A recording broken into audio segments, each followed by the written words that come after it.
Olá, eu sou Jorge Alves. Estou começando aqui mais uma gravação do nosso material de apoio à nossa escola bíblica. Na última aula, nós tratamos do tema sobre salvação. E como material de apoio, eu resolvi fazer uma análise exegética do conceito de salvação.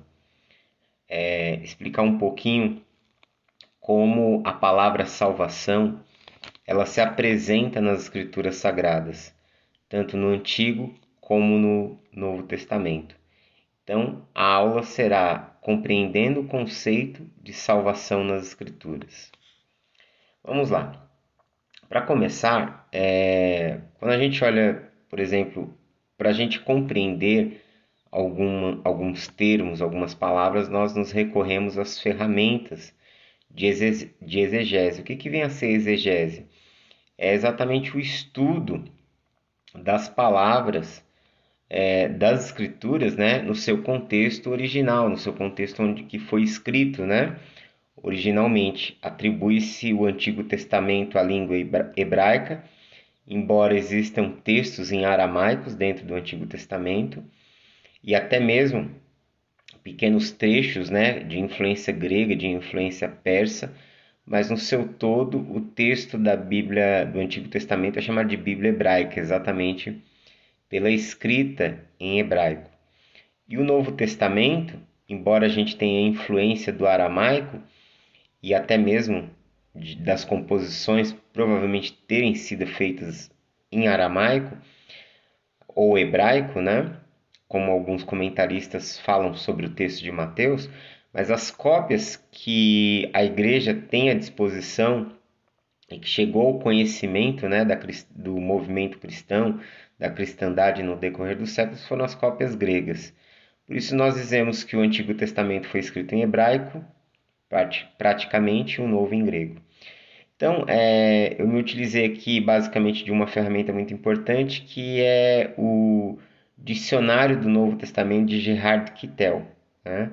Então, no dicionário teológico do Novo Testamento de Kittel e Friedrich, há 4 termos relacionados ao tema da salvação nas Escrituras, bem como seus usos no Antigo e no Novo Testamento. Então aqui eu vou apresentar os termos gregos, né, pelos quais são usados no Novo Testamento. Então nós temos essas palavras aqui, esses termos aqui, né? Nós temos a palavra sozo, que é uma palavra que aparece muito no Novo Testamento, que muitas vezes é traduzido por salvar. Precisamos prestar atenção que muitas vezes também esse termo é usado para cura.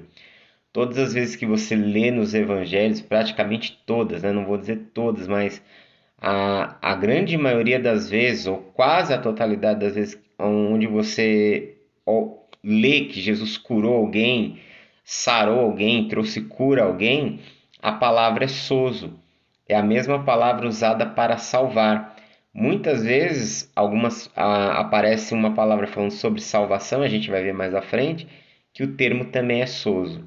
Então, sozo é um dos termos que aparece muito no texto do Novo Testamento.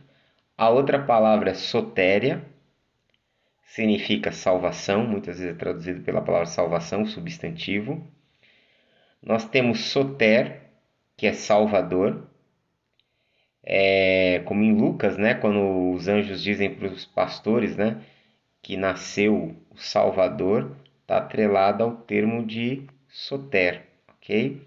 Temos a palavra sotérios, que significa salvífico ou que salva, aquele que sofreu um processo de salvação.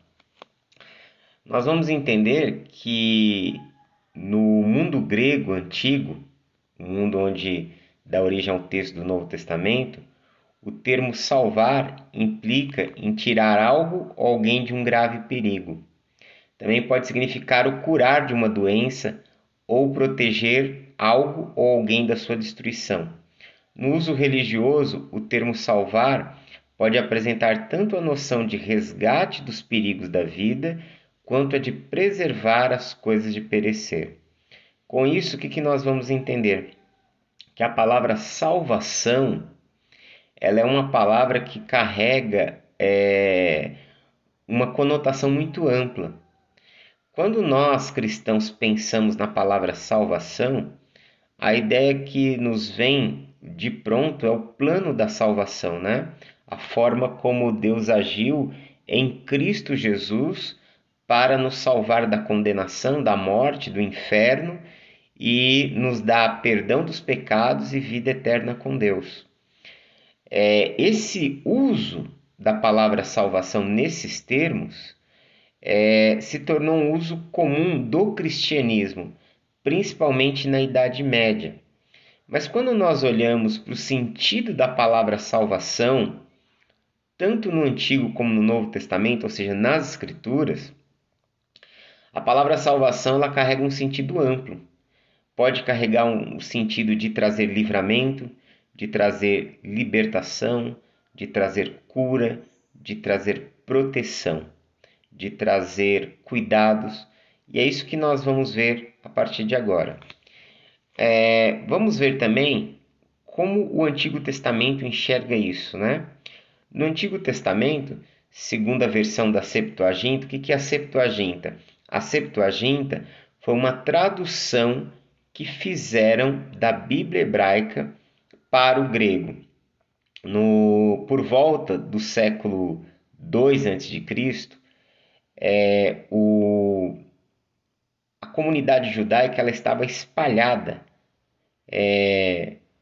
pelo império, que até então quem dominava era o Império Grego, o Império Macedônio. E em Alexandria existia uma biblioteca muito extensa, por sinal. Foi a maior biblioteca do mundo.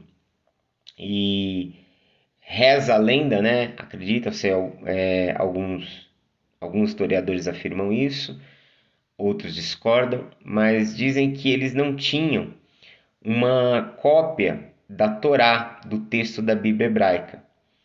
Então, como em Alexandria, no Egito, existe uma comunidade judaica muito grande, o governador de Alexandria pediu para que os líderes judeus, para que os líderes da comunidade judaica pudessem produzir o texto da Bíblia dos judeus na língua grega.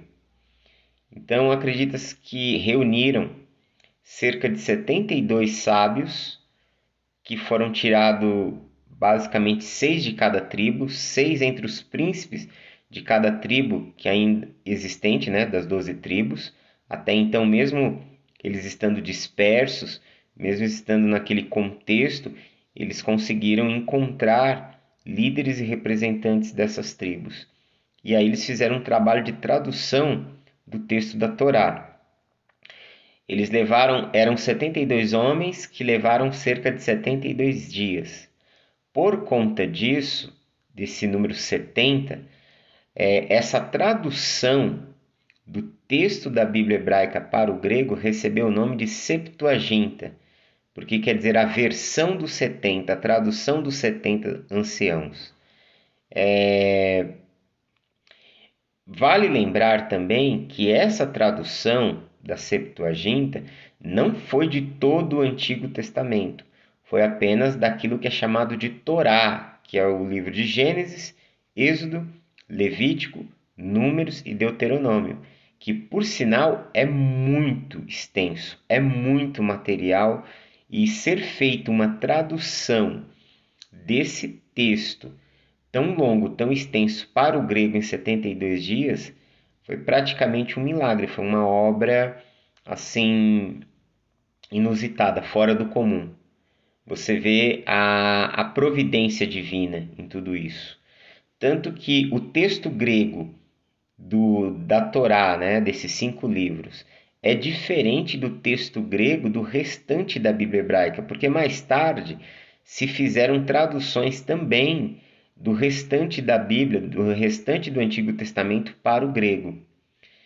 Mas comumente o termo era usado de Septuaginta apenas para essa tradução desses 5 livros. E depois, comumente, né, se usou o termo Septuaginta para todo o Antigo Testamento na tradução grega.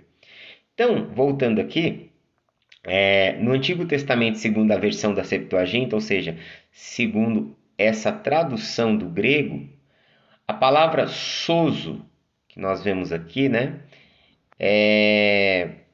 ela aparece no lugar do termo hebraico yasha. Aí nós temos aqui essa palavra aqui, que transliterada é yasha, que significa salvar, ajudar, libertar.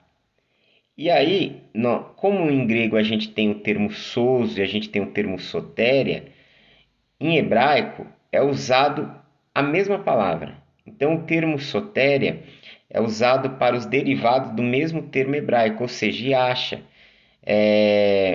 O hebraico era uma língua, vamos dizer assim, carregava um vocabulário muito mais pobre do que o grego. O vocabulário do hebraico, nos dias do Antigo Testamento, é um vocabulário de apenas 8.000 palavras. O grego koiné já tinha uma expressão muito grande, né? Então a gente vê aqui que é usada essa mesma palavra, a palavra yasha, tá? O verbo yasha, no Antigo Testamento, significa, em primeiro lugar, ter espaço, pois ser levado a um lugar mais espaçoso remete à ideia de libertação.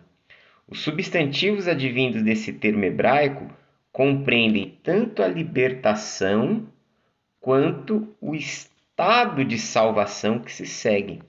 No livro de Juízes, há um ser superior que traz libertação ao inferior através de uma intervenção.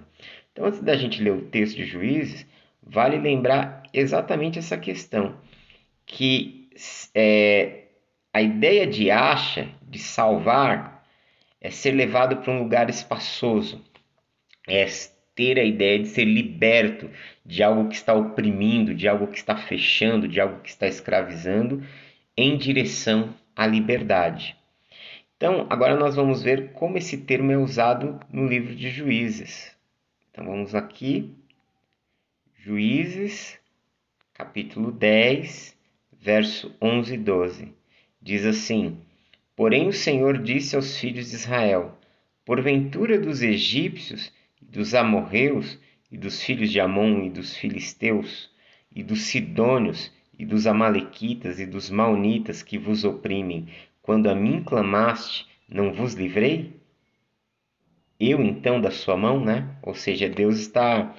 É uma fala, é uma pergunta confrontadora. Ele está confrontando a comunidade de Israel, dizendo que em todo momento em que o povo sofreu a opressão desses povos, seja dos egípcios, né, onde eles ficaram cativos por muito tempo, sejam dos amonitas, dos amorreus, dos sidônios, dos amalequitas, que foram os grupos que fizeram oposição e ofereceram até uma resistência, né, a eles no deserto, na peregrinação dos 40 anos.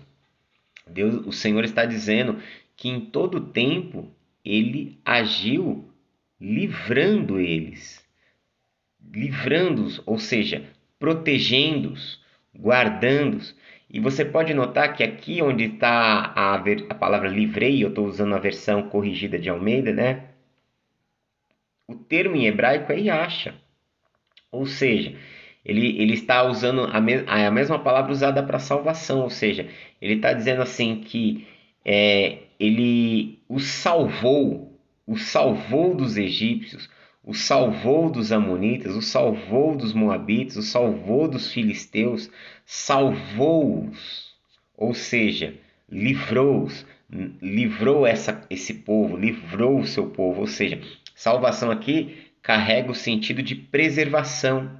Salvação aqui carrega o sentido de proteção, de cuidado, ou seja, o ato de Deus cuidar do seu povo, o ato de Deus não deixar que os inimigos do seu povo triunfem sobre ele, o ato de Deus trazer livramento para o seu povo, tudo isso tem um sentido de salvação nas Escrituras. Deus salvar é preservar, é guardar, é livrar. Quando a gente vai caminhando um pouquinho mais, nós pegamos aqui, deixa eu subir aqui.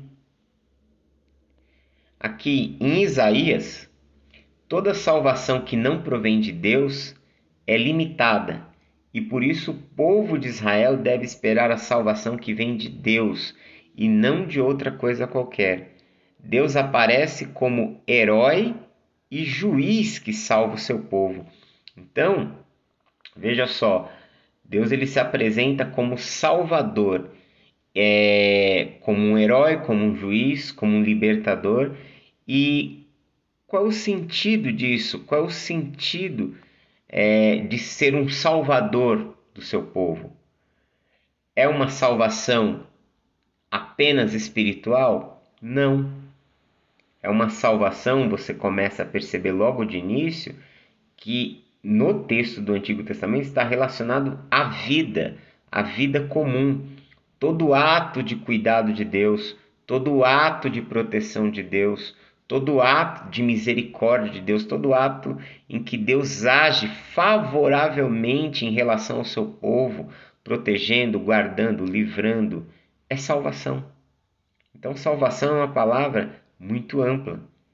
Então, Deus ele aparece como um verdadeiro herói e juiz que salva o seu povo, enquanto que os ídolos, os astrólogos, os feiticeiros, né, os magos das nações pagãs não são capazes de salvar, que foram os grupos que muitas vezes Israel, ao se afastar do Senhor, procurou conselho, procurou orientação e até mesmo adoração aos ídolos, ok? Por isso o povo de Israel deve pedir a Deus que os salve. E olha aqui, dos males da injustiça, da violência, das enfermidades, das prisões, dos ataques jurídicos e dos ataques externos. Fiz questão de grifar isso aqui, por quê?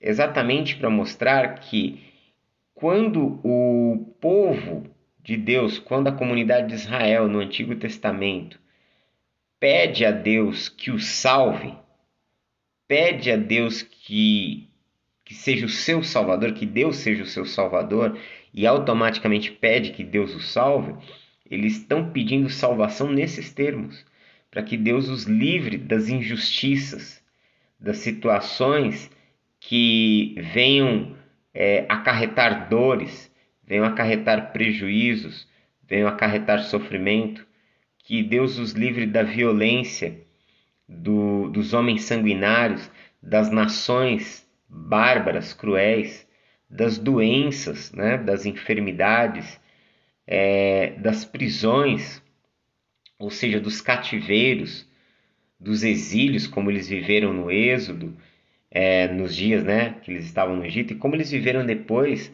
na Babilônia por 70 anos, dos ataques jurídicos, ou seja, de situações de difamação, de situações que eles pudessem ser levados para o tribunal injustamente. Então você percebe que salvação está nos termos da vida comum, que Deus ser o salvador do seu povo é ser o salvador em relação à vida, em relação ao que acontece com a vida, em relação ao dia a dia. Isso também nos dá a ideia que para ser salvo por Deus é preciso confiar em Deus, como Salmo 22:5, Salmo 37:40 fazem essa afirmação. Se há alguma salvação humana, ela passa antes por Deus, fonte de toda salvação, ou seja, que a salvação humana, quando há um ato que preserve o povo de Deus, quando há um ato que favoreça o povo de Deus, por meio de um governante, por meio de algum homem, por meio de alguma atitude humana, toda essa atitude, toda essa ação, ela está em sincronia com a vontade de Deus. Deus realiza a sua salvação, Deus realiza o seu cuidado, Deus realiza a sua libertação usando-se de instrumentos humanos, quer sejam instrumentos que sirvam a Deus, como Moisés, por exemplo, que conhece o Senhor, que serve ao Senhor, como os juízes, né, em Israel, ou como no caso de Ciro, que era que era o rei da Pérsia e que ele escreve uma lei para libertar o povo do cativeiro, para ordenar, liberar o povo para que voltasse para suas terras em Israel. E ele não servia ao Eterno, ele não servia ao Senhor. Então Deus se utiliza de instrumentos humanos, e quando esses instrumentos humanos favorecem o povo de Deus, a, a grande virtude não está nos instrumentos humanos, está em Deus, que se utiliza deles para cumprir o seu propósito. Vamos ver aqui o Salmo 78, verso 21, onde a gente vai ver ainda outras conotações da palavra salvação, de como ela é apresentada. Salmo 78, 21 e 22 diz assim: Pelo que o Senhor os ouviu e se indignou, e acendeu um fogo contra Jacó, e furor também subiu contra Israel, porquanto não creram em Deus, nem confiaram na sua salvação. Opa, a palavra aqui, Yasha, ok? Salmo 78, ele reconta a história do povo de Deus. E os primeiros versos do verso 4 até o verso 20, vai se falando do êxodo, vai se falando do cuidado de Deus para com o seu povo, vai falando de todas as obras que Deus realizou no meio do caminho, de todo o cuidado que Deus teve com a sua comunidade. E aí o salmista ele começa a apresentar como o povo agiu com rebelião, com rebeldia, com endurecimento de coração, mesmo no deserto, diante de tudo aquilo que Deus estava fazendo. Então aqui, quando chega no verso 21, o salmista diz: pelo que o Senhor os ouviu, né? Ouviu a murmuração, a reclamação que se deu do povo no deserto, e por isso acendeu um fogo contra Jacó. Jacó é um dos termos utilizados figuradamente para a comunidade de Israel. Muitas vezes Israel é chamado por Jacó. Lembra do episódio? Jacó tem um encontro com um anjo, o nome dele é mudado. Ele passa, naquele episódio, ele deixa de ser um indivíduo apenas. A ideia ali da mudança do nome de Jacó para Israel é deixar de ser um indivíduo para se tornar uma comunidade, para se tornar um povo, o povo pelo qual seria chamado. Ele estava recebendo o nome representativo da nação. Então, e aí Deus confronta eles, né? E o salmista diz: porquanto não creram nem confiaram na salvação. E o que é salvação para o salmista no Salmo 78? É todo o processo de libertação, todo o processo onde Deus está caminhando com o povo, todo o processo onde Deus está cuidando do povo, todo o processo onde Deus ele está ali realizando os seus sinais, trazendo a provisão. Tudo isso é chamado pelo salmista de salvação. É usado o termo Yasha. Então nós vemos aqui que nesse texto o salmista ele começa falando sobre todo esse processo, né, que se deu o êxodo, a saída, e vale lembrar uma coisa muito importante sobre o êxodo, tá? Sobre essa saída do Egito. O êxodo, ele foi um processo de libertação, e aí você pode pensar libertação como salvação, porque é o mesmo sentido, né? Salvação e libertação na Bíblia é a mesma coisa, ok? Quando alguém é liberto, ele está experimentando salvação, ele está experimentando um ato do socorro de Deus sobre a sua vida.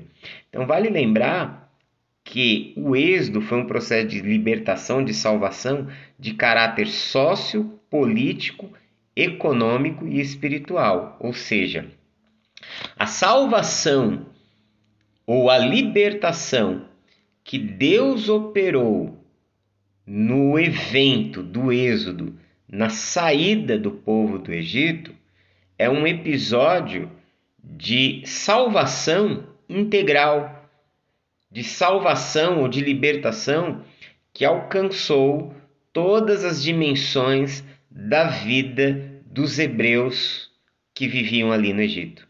Todo o movimento do Êxodo, ele é um movimento de salvação integral, ou seja, de uma salvação que alcança todas as dimensões da vida humana. Por isso, é uma salvação de caráter sociopolítico, econômico e espiritual. Então, por que é uma salvação social? É uma salvação de caráter social, pois se trata de ser liberto da escravidão para a liberdade. Eles estavam vivendo um regime de escravatura, de escravidão. Eles não tinham liberdade, eles não tinham vida. Eles estavam vivendo sob as piores condições.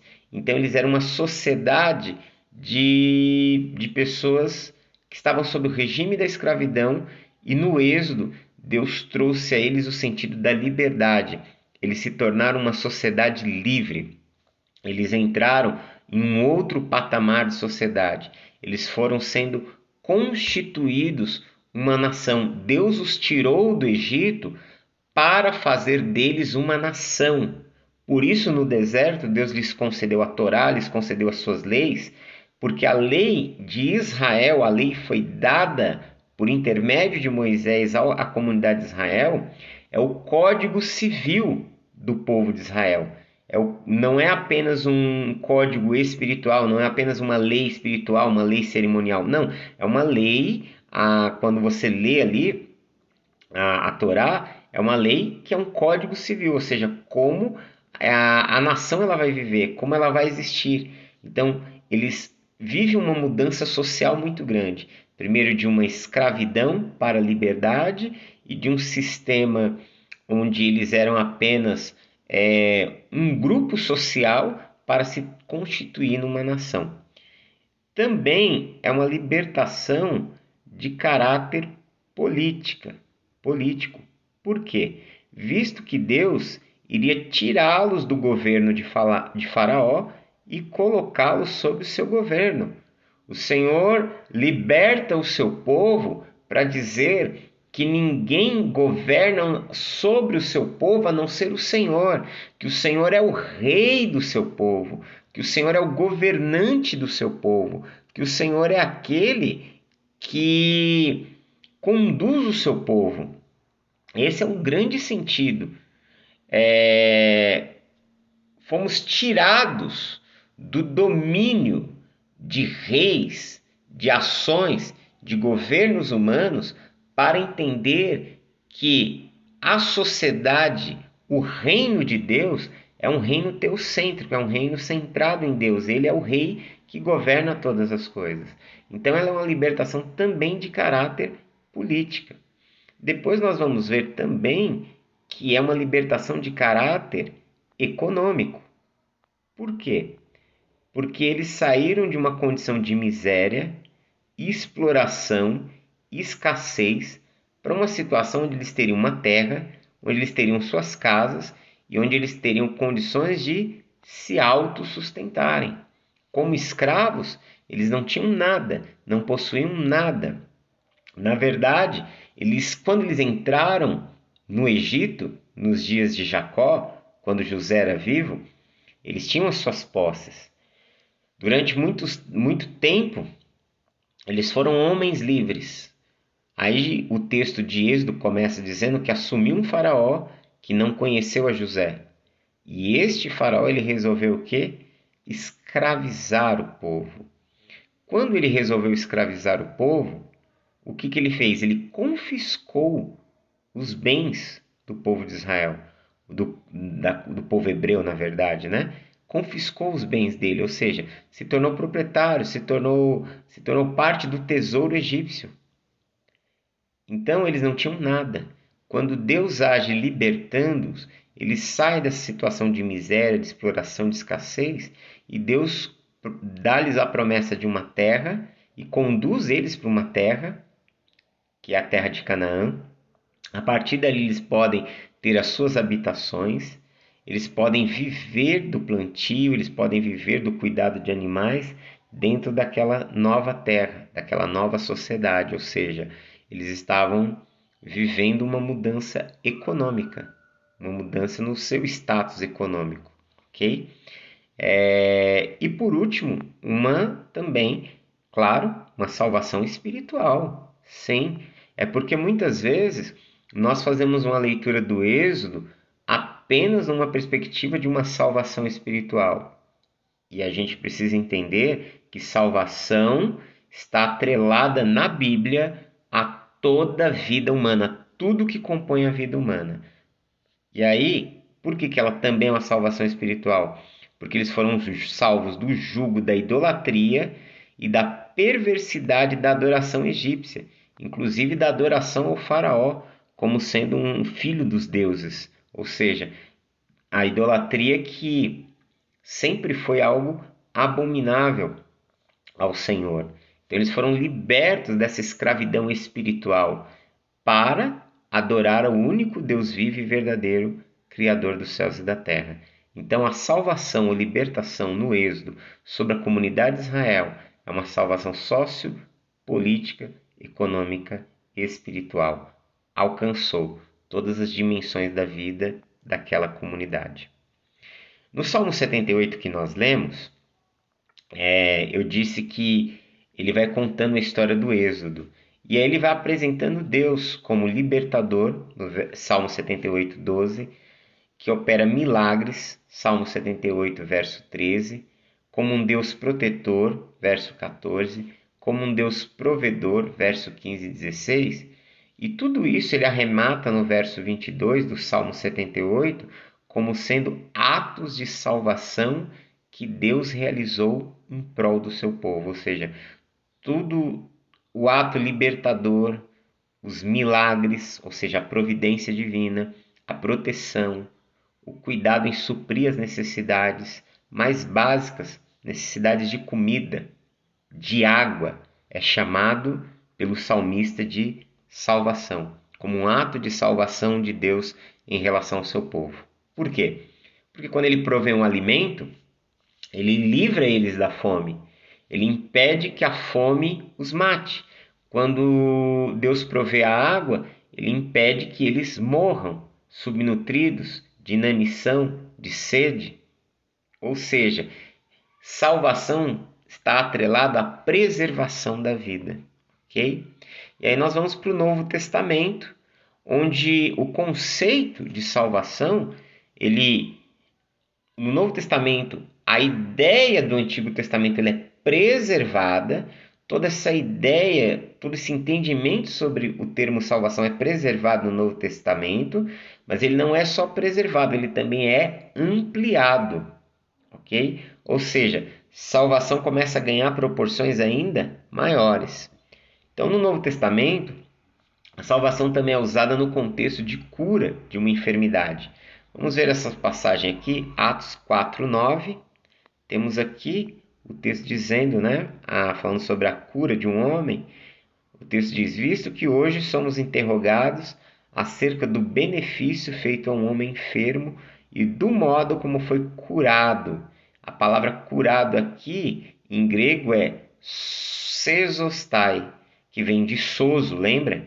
Que quer dizer curar ou quer dizer salvar. Então, poderia ser traduzido assim: visto que hoje somos interrogados acerca do benefício feito a um homem enfermo, de modo como ele foi salvo. Salvo do quê? Salvo da sua enfermidade, salvo da sua doença.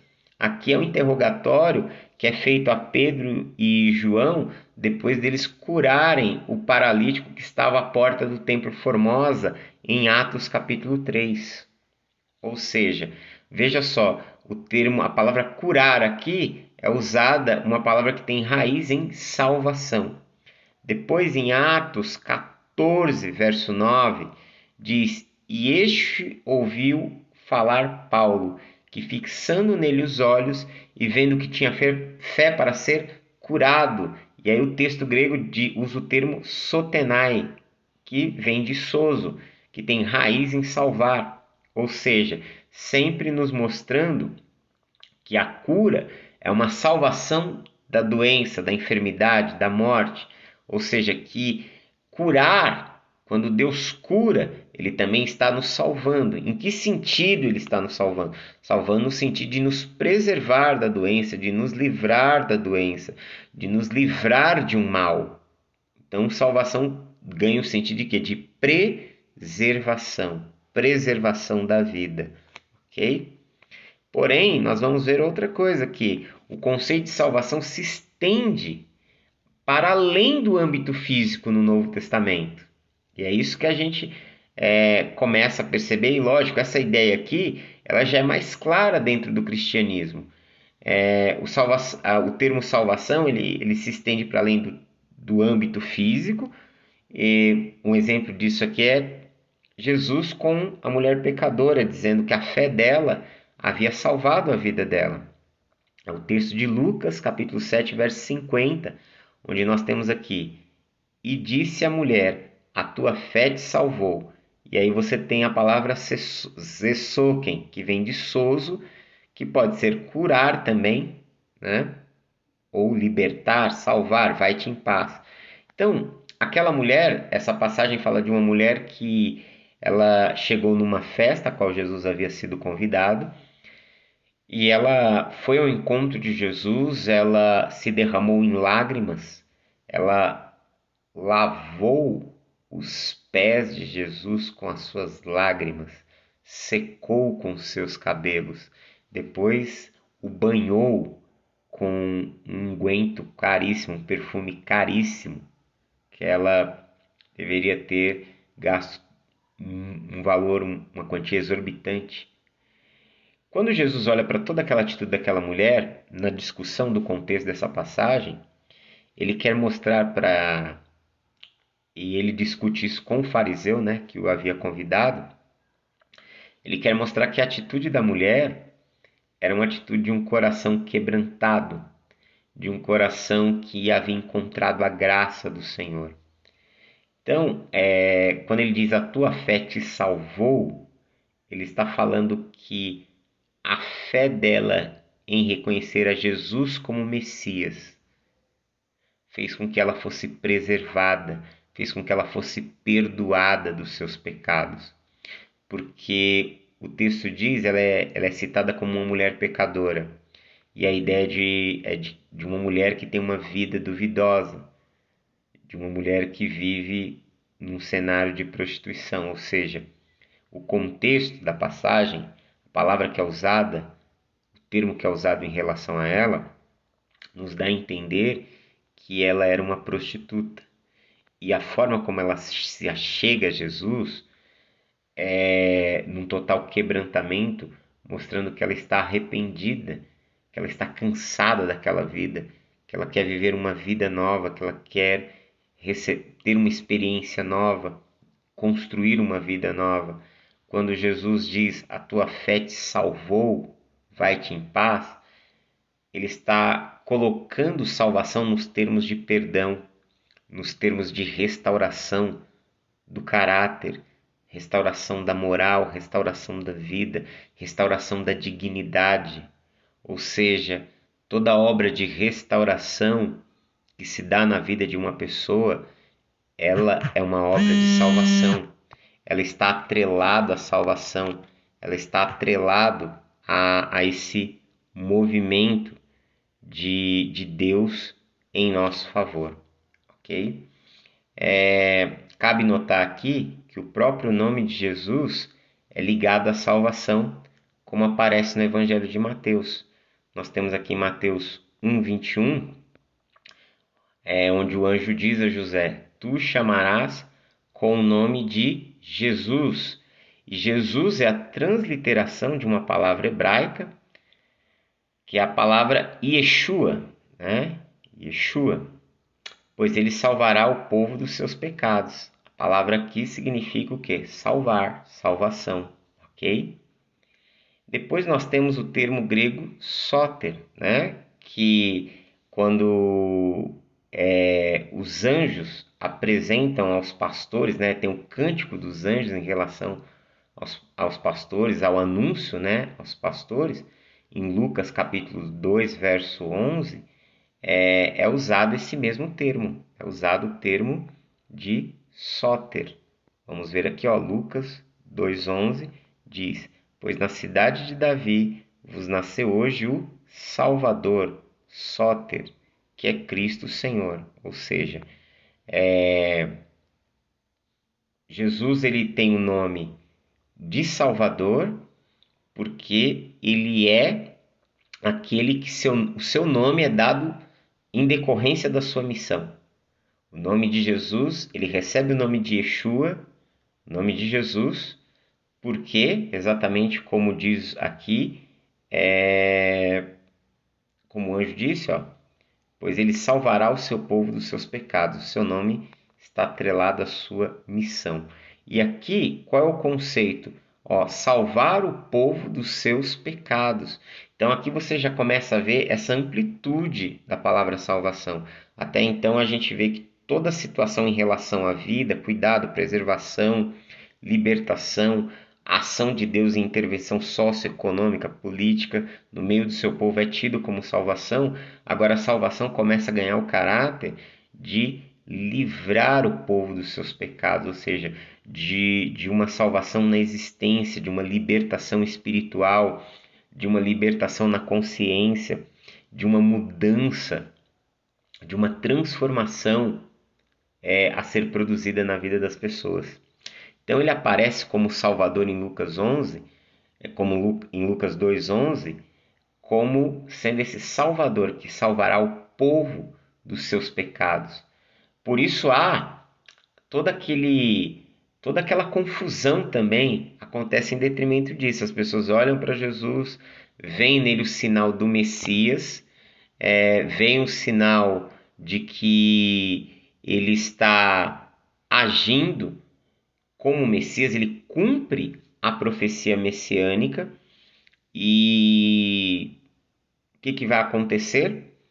Cumprindo a profecia messiânica, eles acreditam que ele é esse salvador político, ideológico. E, na verdade, a apresentação que os próprios anjos e que o Eterno está fazendo de Jesus é que ele será, primeiramente, o Salvador na consciência, na alma, aquele que irá salvar da condenação que o pecado produz, da morte espiritual, da separação que os homens estão vivendo em relação a Deus. Os homens estão separados de Deus, mesmo que estejam agarrados à religião. Os homens, a comunidade de Israel, era uma comunidade que servia ao Senhor. Era uma comunidade de homens e mulheres que eram adeptos do judaísmo. E ainda assim, o que Deus estava anunciando a eles, que eles não podem ser salvos por uma religião, que eles não podem ser salvos por um sistema religioso, que a salvação desse distanciamento, dessa morte em que os seres humanos estão em relação a Deus, só podemos ser salvos dessa separação por meio de Jesus. Jesus ele veio nos salvar dessa morte espiritual, desse desligamento, dessa desconexão que nós tínhamos em relação a Deus. Então, quando a gente olha agora, por exemplo, o Evangelho de Marcos, aí o termo ainda vai se ampliando ainda mais. Então a gente já percebeu no Novo Testamento que salvação agora tem a ver com a integridade da consciência de uma pessoa, que o perdão de Deus está relacionado a ser salvo, porque você está sendo salvo na sua alma, na sua consciência, da culpa, da vergonha, da humilhação. Acabamos de ver que ser salvo da condenação e da morte espiritual, do distanciamento de Deus também é salvação. E agora no Evangelho de Marcos, vemos também uma salvação de caráter até mesmo escatológico, para além da vida terrena. O texto de Marcos diz, ó, pois aquele que quiser salvar a sua vida, irá perdê-la, mas o que perder a sua vida por causa de mim do Evangelho irá salvá-la. O Evangelho de Marcos é escrito numa época de perseguição aos cristãos. E muitos cristãos estavam morrendo. O testemunho de Jesus levou homens, mulheres e famílias inteiras à morte. Alguns a sofrerem uma morte horrível, uma morte extremamente dolorosa, ou serem lançados numa arena para serem devorados por leões, devorados vivos por leões, ou muitas vezes serem queimados em praça pública. E aí o que estava dizendo? O que perder a sua vida por causa de mim e do Evangelho irá salvá-la. Que salvação é essa? Se a pessoa irá perder a vida, se ela vai ser martirizada, que salvação é essa? É salvação em termos finais, em termos da alma, em termos de estar diante de Deus, como o apóstolo Paulo diz, ainda que essa casa, esse corpo, caia ao chão, desabe, eu tenho um tabernáculo, eu tenho uma morada da parte de Deus, ou seja, ele está falando dessa nova realidade, a qual nas Escrituras do Novo Testamento entendemos pelo termo de céu, né? Céu, essa nova realidade, essa nova existência. Nós temos essa realidade futura diante de nós. E quando nós continuamos lendo o Novo Testamento, lógico que eu não vou ter tempo de falar sobre isso, nós começamos a compreender o mistério da ressurreição, que no final dos tempos, o nosso corpo será ressuscitado. Experimentaremos a ressurreição do corpo, assim como Jesus experimentou em sua própria vida. Isso já aponta para o escatom, para o fim dos tempos, para a era do reino. Então, salvação ganha toda essa amplitude, uma amplitude escatológica, uma amplitude de redenção da existência humana, da redenção humana em Cristo Jesus, da redenção do cosmos. Salvação vai ganhando toda essa abertura, vamos assim dizer.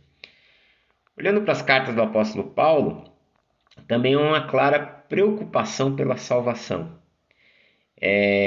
E também Paulo ele transmite a ideia de que podemos colaborar, trabalhar juntamente com Deus para a salvação de outras pessoas, para que outras pessoas possam ser alcançadas, possam ser restauradas, possam ser libertas, ok? Enfim, nós temos o termo sotérios, o qual aparece na carta de Tito, em qual a salvação não é vista em modo restrito, e sim aberta a todos os homens. Olha o que o texto de Tito diz. Tito 2,11.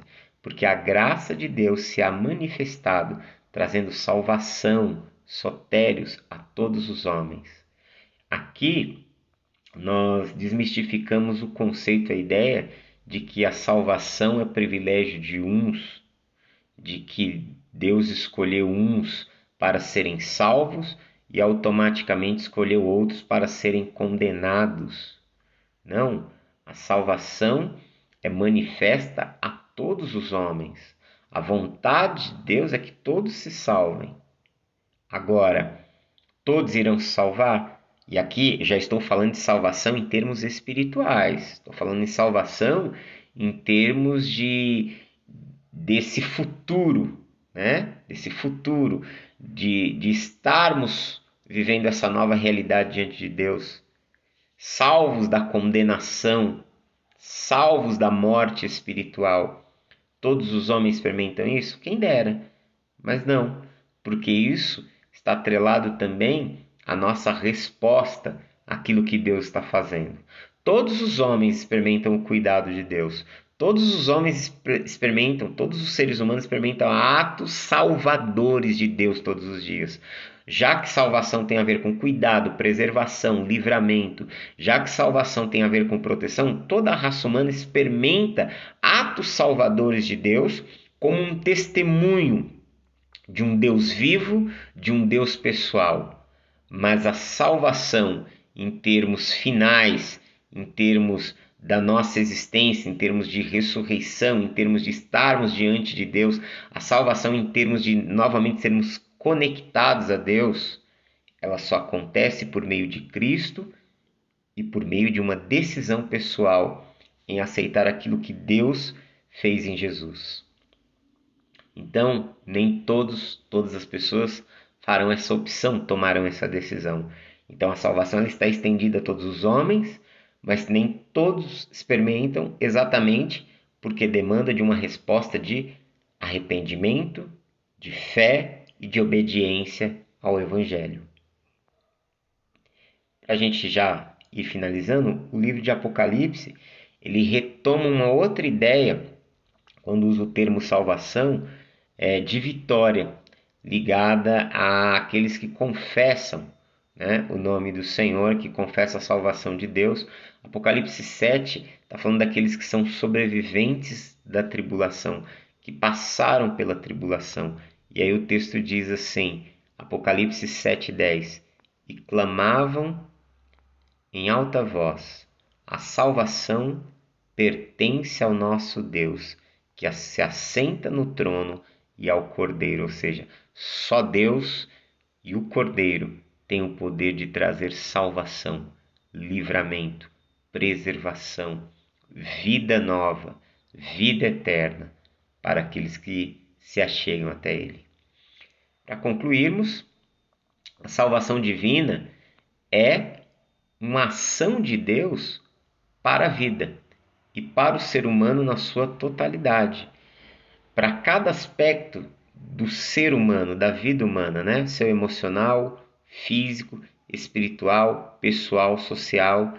Sempre que as escrituras falam em almas, diferentemente do conceito grego de alma, né, que é de uma parte imaterial, na Bíblia hebraica, no Antigo Testamento, alma é pessoa.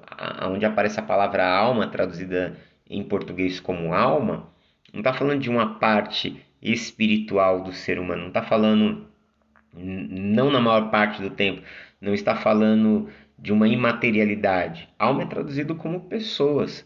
Quando você lê o texto que Jacó ele entra no Egito, lá por volta de Gênesis 47, diz que juntamente com Jacó entrou 70 almas. Ali não está dizendo de 70 espíritos, está falando de 70 pessoas. Alma é usado no Antigo Testamento, na maior parte do tempo, se referindo a pessoas.